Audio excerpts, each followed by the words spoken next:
Small businesses can massively benefit from collaborating in their marketing. By pooling resources and expertise, businesses can create engaging and informative content that reaches a wider audience, generates more leads, and strengthens brand recognition. Someone just needs to take the first step. Let's explore how collaborating can benefit your business and your collaborator, the ways you can collaborate, how to approach people, and how to set expectations. These collaborations can act like or stem from networking you are doing in and around your target audience or local community. Sometimes the right places to network in are with other business owners who serve the same audience but for a separate need. Sometimes you'll want to collaborate with a client or a content creator to show off your business or offer. Welcome to the Digital Hive Podcast, where we talk all things digital marketing for small businesses. I'm Emma, a marketing strategist and coach for creative small businesses. First, let's break down the benefits of collaborating. Benefit number one is increased exposure. Collaborating with other businesses allows you to tap into their audience and increase your reach. By creating content together, you can cross-promote on each other's social media channels, blogs, and podcasts, reaching a wider audience than you would be able to on your own. This added exposure can lead to increased website traffic, social media followers, and if the content was relevant for your business, it can ultimately bring in more leads and sales. Benefit number two is shared expertise. Every small business has its own cap of experience. Collaborating with other businesses can help you fill in the gaps and leverage the expertise of your partners. By joining forces, each business can focus on what they do best and make high-quality content that resonates with the audience. Benefit number three is cost savings, or a larger return on investment. Collaborating on marketing content can also save you money. By sharing skill sets like collaborating with someone who will take care of the design, you now don't need to employ a designer. By combining your tech gear and skills, you reduce the need for more tech collectively. So I've got this microphone, that's one less microphone to buy. This means your return on investment can be higher since your expenses are lower. It does also mean you fill a seat in some situations that would otherwise be filled by someone you pay up front for their time. On a podcast with no guests, but that still hosts conversations, you'd need a co-host. And if that's your team member, they get paid. If you host the podcast with someone who also has benefits and goals that would be matched by having a podcast either in the same way as you or in a complementary way, you can then get off the ground without that cost and split the eventual profits later if you monetize the show. Benefit number four is strengthened relationships. Collaborating with other businesses can help strengthen those individual relationships and grow your network. By working together on marketing content, you can build trust with that person. This means you're more likely to refer to them, ask them questions in the future, and work together again. You can also establish a new network of contacts through each of those relationships that can lead to future collaborations and referrals. This type of networking can be especially valuable for small businesses because we rely more heavily on word-of-mouth referrals and recommendations to grow the businesses while keeping the spend low. It also means that you don't totally have to rely on someone else hosting a community or event to make those connections. Benefit number five is increased creativity. Working with other businesses can also spark creativity and generate new ideas. Everyone brings their different perspectives and expertise to the table, which can lead to new and innovative content, design, or messaging ideas. This can help your businesses to stand out in the market and set you apart from competitors and the status quo. Those are the biggest benefits to collaboration. Now that we've established how great it is, let's make it a little more realistic. Before you organize a collaboration or put the feelers out to your network, it can help to understand what a collaboration looks like, what the bones or the container is. The collab feature on Instagram allows for 2 accounts to share a feed post or reel. This allows for a post you work on together somehow to be seen by both's following. This works by one creator posting and tagging another account as a collaborator. Once that other account accepts the tag, it shows in the feed as both of yours, but first just goes out into that first account's feed. It tends to muddle with the algorithm, so it is best that the person is waiting for the invite and able to accept it. On other platforms, it's as simple as tagging the person who appeared in your content, but since there's more ownership on one end, it's not quite as equal and doesn't show on their profile as prominently. On quite a few social media platforms and YouTube or Crowdcast, you can stream a live conversation with one or a group of hosts. You might be hosting a live podcast, a Q&A, a webinar, but you have promoted that you're going to be live at a certain time so people from both audiences can come and watch. The structure of that video is then completely up to you. On platforms like Instagram, you can share a post to your stories. The same exists on Facebook with the share feature or TikTok with the repost. The original post might be a collaboration itself or just something worth sharing. It can be a simple repost, or the person resharing can add to the conversation with text or a follow-up story, or duet it on TikTok or remix it on Instagram to use part of the other person's content and then add their own input. This is one that you can start doing without any formal collaboration. Just start sharing people's posts when they are relevant to what you post, or responding to what they said in a TikTok or Reel, or referencing them in some new piece of content. You can collaborate on Pinterest with group boards, pinning other people's content, or by joining communities on Tailwind. Pinterest is a combination of social media with search baked in. Tailwind is a tool that you can then use to schedule, smart loop, and repost to and pin from communities. A guest blog allows you to share your expertise in a niche area in front of an audience that would be perceptive to that information. Those viewing that website that you've guested on can now stumble across you. Theoretically, the site owner has also shared something about it on social media, so it's not only the site traffic that sees it. In the same way, if you had a guest poster, you'd be best to also share it to your own social media channels, tag them, send them graphics they can share as well, maybe mention it in your email list. Blogs add an SEO element where there's another website linking to you. This can also happen with podcasting or webinars, but that link is on a page that is keyword rich, depending on how you wrote the post, and also permanent. That link can be weighted depending on the domain authority of that website, but the more sites that link to you, the better. Links from social media don't count for this type of backlink, but website links are great. There's also the search matching element for blogs that works quite well. In the same way that a podcast app has search for a podcast episode, or YouTube videos might show in search on Google or YouTube. Obviously, if you've written on someone else's site or show, you don't get that traffic yourself unless they click the author bio link. Because of that, you might want the search traffic to head to your site and rank highly yourself for the important keywords.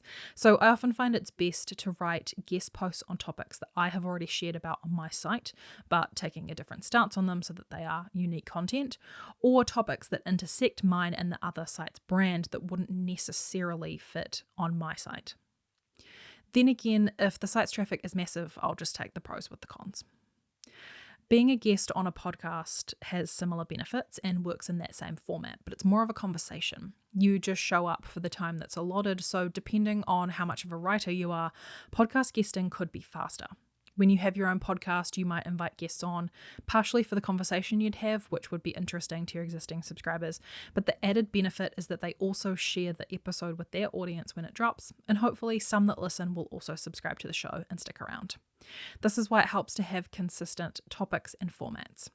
There's also the option to collaborate on a podcast to create a new show where you and a friend or a group of you start a podcast. You could do a content swap where in the same week you are each on each other's content. This was massive in YouTube a while back, but I would actually say that you might have more benefit if you were to go on their podcast this week and you promote it and they do as well, but then you have them on your show 3 to 6 months down the line and both promote it again. It can feel more organic, and you can make sure it's truly 2 separate occasions with completely different discussions.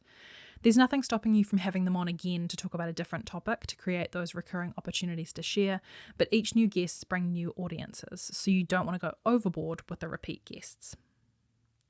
Email list guesting is also a possibility. If you have a consistent, decently sized list, it might be beneficial for someone to write a guest email or for you to do the same on someone else's list. Keeping consistent with the existing format is important, but the whole point is to interrupt the usual flow with an email from a different author that the audience would be sure to find interesting. Content creator collaboration is more suited to their audience than, say, an ad placement. This option might still be in a paid capacity or look like sending something to someone for free and hoping they like it enough to feature it. In this case, your product or service is involved, but you are working with someone with an established audience, so it's best to let them do their thing. We see time and time again how brands will hire someone with an established brand to be seen in a situation or talk in a way that doesn't match their existing content.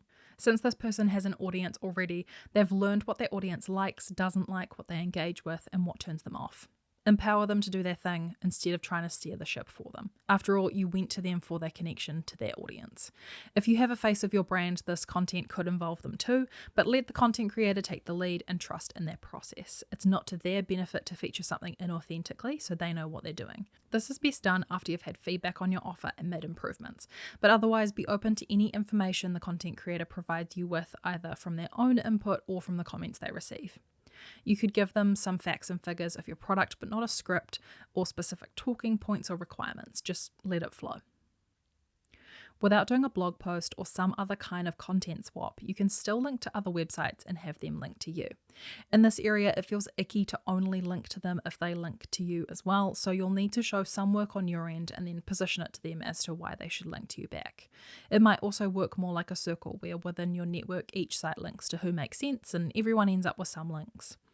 You can also reach out to sites that mention you but don't link to you and ask them to link to your site, providing them with a link that makes sense. You might like to suggest some additional collaboration on top too. This linking is super common for softwares, where you might have a post talking about the pros and cons of a few options, or have a favorite tools type of page and link to each item you mention.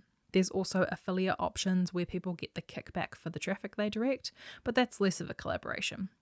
You can also create an offer together where you merge your individual offers and sell it together. This is also a revenue sharing business model, so it's not the simplest of options, but it is an option to consider. Because it is more directly impacting revenue, you'll need contracts, requirements for each of you, and it should be more of an even distribution of work to revenue.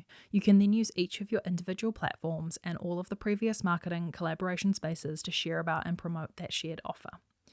You can use any of these formats or create something new like a combination of these to collaborate with other businesses, clients, or customers. To get started with small business collaboration and marketing content, start by identifying businesses in your industry or niche that you would like to work with. It's best if they either have their own audience that will see the content you create together, or that showing that you worked with them adds some extra legitimacy for you. It's also possible to do this simply for the practice of the thing, but it adds something a little extra if they have the other criteria too.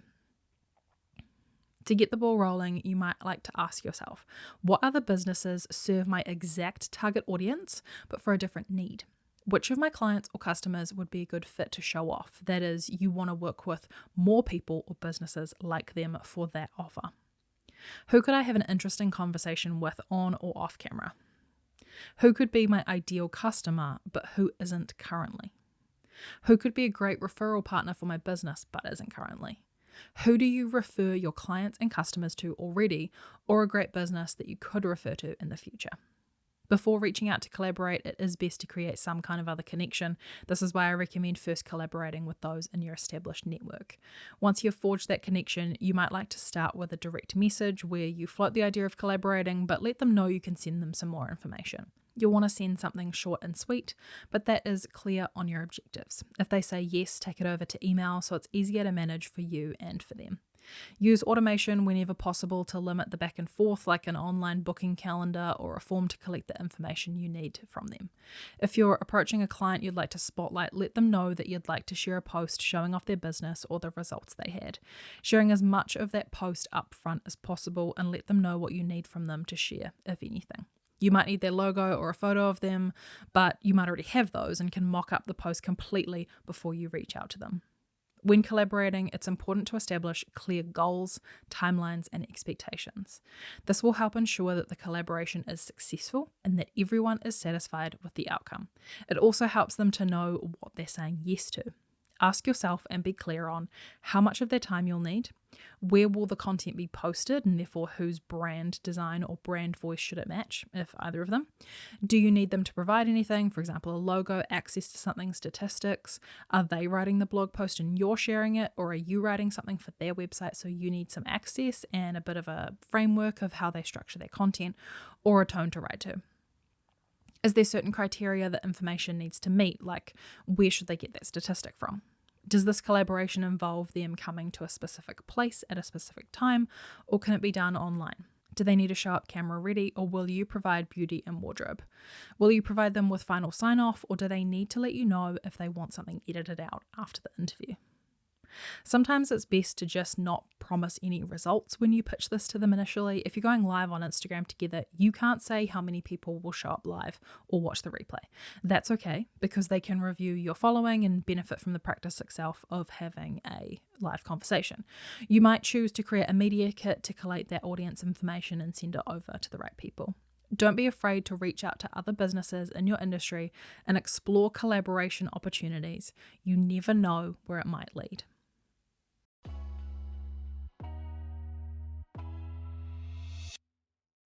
Thank you for joining me for this episode of the Digital Hive Podcast. If you're enjoying the podcast, I'd love it if you could share it with a friend or on Instagram and tag me at Honeypot Digital.